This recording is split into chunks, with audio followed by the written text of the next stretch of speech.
So you got yourself a 67 to 72 truck and you don't like fan clutches like me.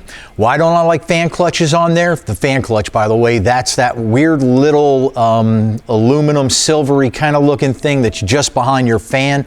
And what it does is when the engine is cool, it just lets that fan spin freely. But as the engine gets heated up, then that fan clutch, it engages and then it'll cause the fan to spin more rapidly and cool the engine off. If it's bad, if you ever started your car and it sounds like a jet engine taking off, that's because that's seized up and the fan's continually running. Or maybe it goes bad and it doesn't engage at all, and then you're going to be getting not enough cooling. So for all those reasons, fan clutches are old and tired and such. Electric fans are the way to go. Now, you've seen me put on electric fans and radiators in the past, but this one's a little bit different and I like this one a little bit more. The reason being is that I can stick this on my original radiator. I don't have to do any adaptations at all, no fabrication or anything like that.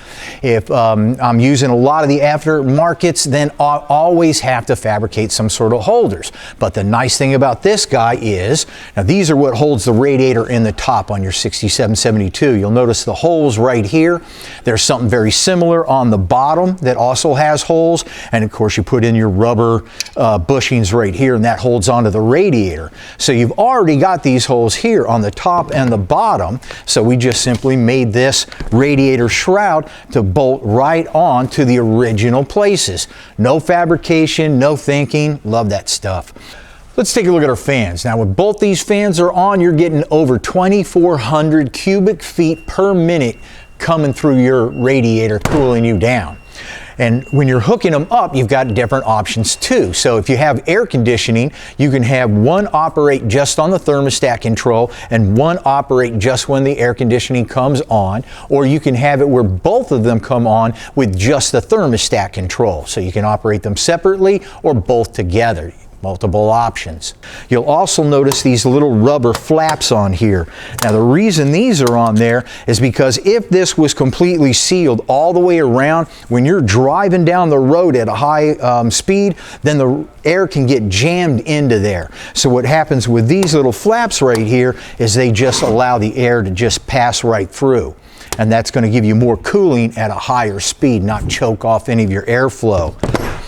These guys get really specific in here. Look at this. We got gasket to put on the top and the bottom. We got edges to put on the sides, and that it really seals off our radiator, so we've got as much air coming through the radiator as possible.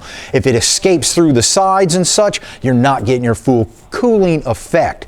Now, we've got two relays on this. That's because you got two fan motors, and this has a nice fancy temperature control switch right here. This actually comes with a little dial and everything. And what you can do is you can mount this guy up wherever you want, and then you can put your thermostat sensor right here into the radiator. Generally recommend to put that all the way down at the bottom, and because gravity here will bring it down. And then this right here, you can dial this so that the fans come on anywhere from 190 degrees to 205 degrees, depending on what you want. If you have an LS engine or something like that, you can bypass this with your LS computer control systems, but that's a different story we'll get into some other time. So this is really nice. It's not all flashy aluminum and stuff, so it gives you a nice stock kind of feel to it. You're going to be picking up horsepower because you don't have that parasitic draw from the fan. You don't have to worry about messing with any of that stuff. You can just bolt this on, hook up all your electrical, you're nice and cool, you pick up some horsepower, and you look good at the same time. My name's David Welch. I'm at Brothers Trucks every single Tuesday, making sure your truck gets cool stuff for it. I'll be back next Tuesday, so that means you gotta subscribe or you're gonna miss it and you're gonna feel bad. We're also on Instagram and on Facebook because everybody else is too. So we'll see you Tuesday, man.